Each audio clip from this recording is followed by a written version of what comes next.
गई, बताया कि पढ़ाई के आगे कुछ नहीं होता। और ये हकीकत है कि अगर पढ़ाई नहीं तो दुनिया में कुछ नहीं। अगर आपको कुछ बड़े चीज की जरूरत पड़ गई, अगर आप कोई काम करते हैं तो उसमें पढ़ा लिखा होना जरूरी है। अगर आप आजकल ऑटो भी चलाएंगे तो उसमें कम से कम आपको मैट्रिक का सर्टिफिकेट रखना पड़ेगा। तो सोच लिए पढ़ाई का क्या अहम है। वो ऑटो चलाने में तो कोई पढ़ाई का काम आता नहीं, लेकिन फिर भी पढ़ाई का इतना महत्व है कि ऑटो चलाने के लिए भी हमें पढ़ा लिखना होना जरूरी पड़ेगा। इसलिए कोई लोग कहते हैं हमारा पढ़ना लिखना हो गया, एग्जाम हो गया, हमारा पढ़ना खत्म हो गया। अरे यार, पढ़ाई जिंदगी में खत्म ही नहीं होती।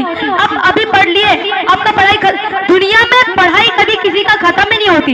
इसलिए मैं कहना चाहूंगा, सामने हो मंजिल तो रास्ता मत मोड़ना, सामने हो मंजिल तो रास्ता मत मोड़ना, जो भी मन में हो वो सपना मत तोड़ना।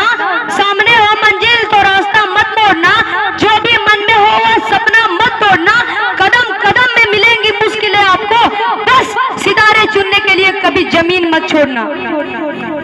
दोस्तों, क्या पता है आपको, अगर आपको बहुत सारी परेशानियों का सामना करना पड़े तो एक बात हमेशा याद रखना कि सितारे क्या होते हैं, वो भी अंधेरे के बिना नहीं चमक पाते। सितारे को उजाला में रखेंगे तो वो चमकेंगे नहीं। That's why you should understand that we should try to live in night. We should try to live in the aperture condition. So इसी उम्मीद के साथ मैं कहना चाहूंगा, जैसे कि बहुत लोग दूसरे की सफलता पर खुश नहीं होते। बहुत लोग चाहते हैं कि ये पीछे रह जाए, मेरा ये वो आगे चला जाए। उसके लिए मैं कहना चाहूंगा, मिली जो मंजिल तो कारवां भी बड़ा लग रहा था, मिली जो मंजिल तो कारवां भी बड़ा लग रहा था, वरना सफर में हर शख्स मुझे ठग रहा था। अरे यूं ही नहीं पहुंचे हैं हम इस मुकाम पर, जब सो रहे थे सब तब हम अकेला जाग रहा था। और मैं कहना चाहता हूँ कि मेरी सफलता से सब परेशान है क्यों, मेरी सफलता से सब परेशान है क्यों, मेरी सफलता से सब हैरान है क्यों। हर रात टकराया हूँ मैं इन नई मुसीबतों से और नई सुबह के लिए। सबको दिखा हुनर मेरा, लेकिन किसी ने ना पूछा ये जख्मों के निशान है क्यों। So always believe in your capability. हमेशा अपने कॉन्फिडेंस पर विश्वास रखिए। पता है, कोई डाली पर बैठे हुए चिड़िया को पता होता है कि यह डाली कमजोर है, लेकिन फिर भी वो उसी डाली पर बैठता रहता है, क्योंकि उसे डाली से ज्यादा अपने पंखों पर विश्वास है। So always believe on your capability. And now I would like to call Santosh Kumar Santosh, who is the director of this beautiful academic. He would like to say you something about this day, and he wanna suggest you about this beautiful life.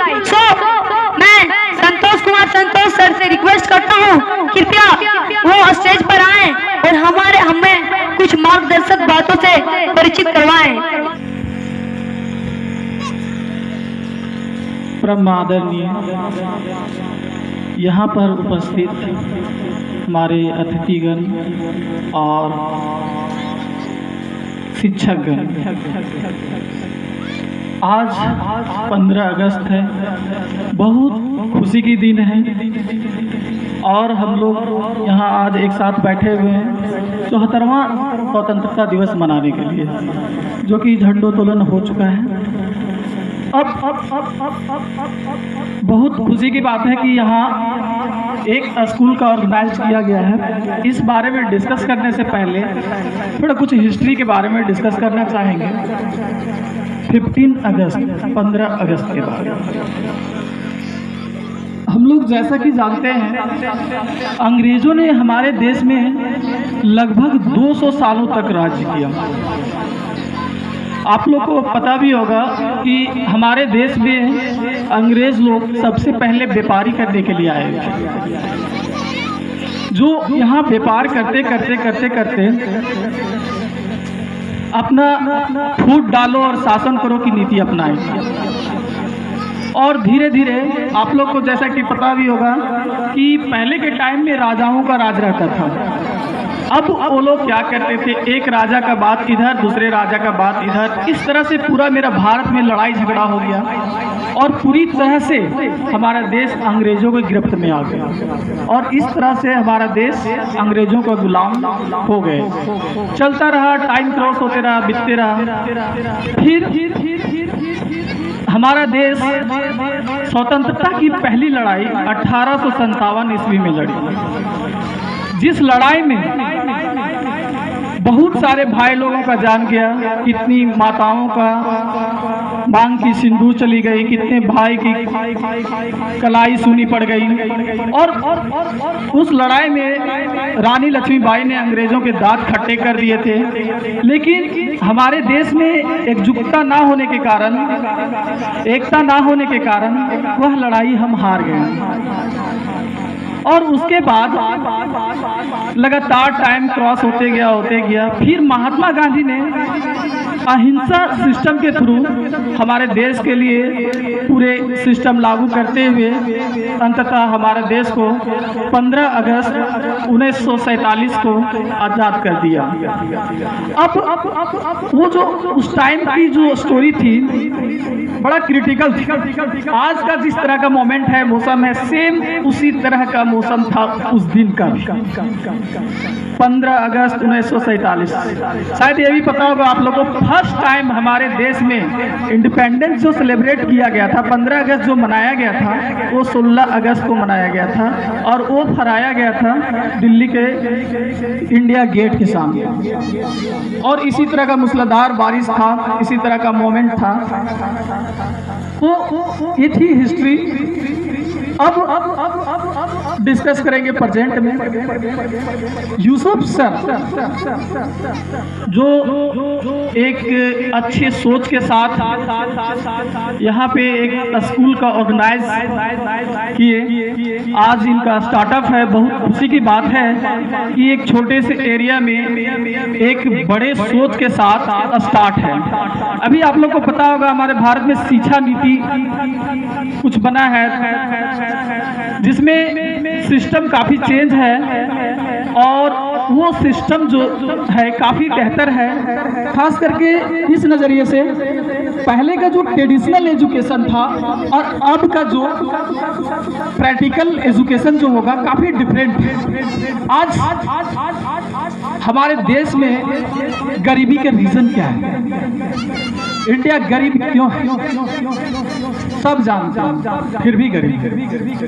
Reasons है कि हम एक दूसरे के बारे में ज्यादा सोचते हैं, खुद के बारे में कम।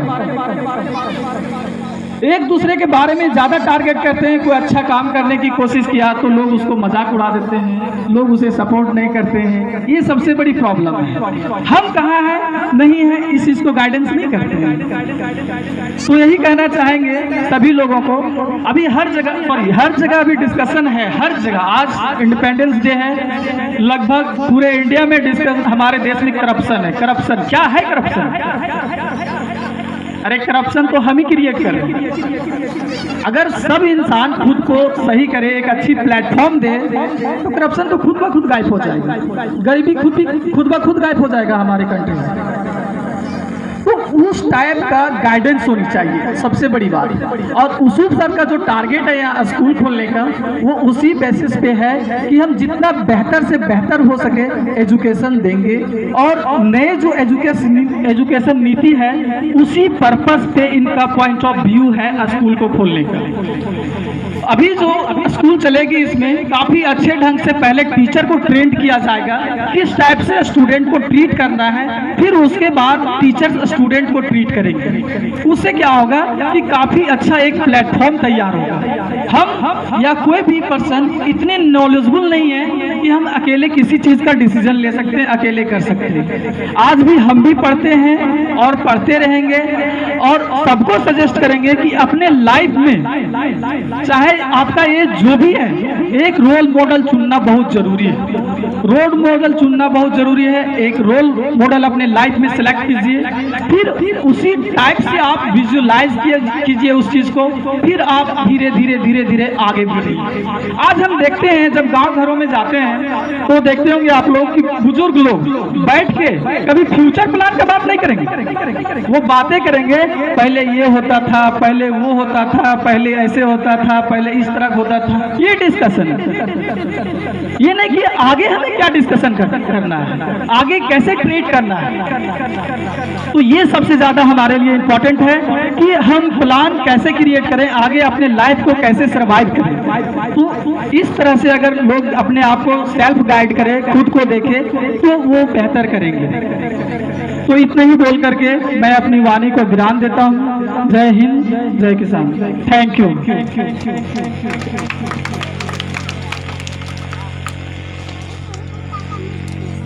Hello, thank you sir for your wonderful speech.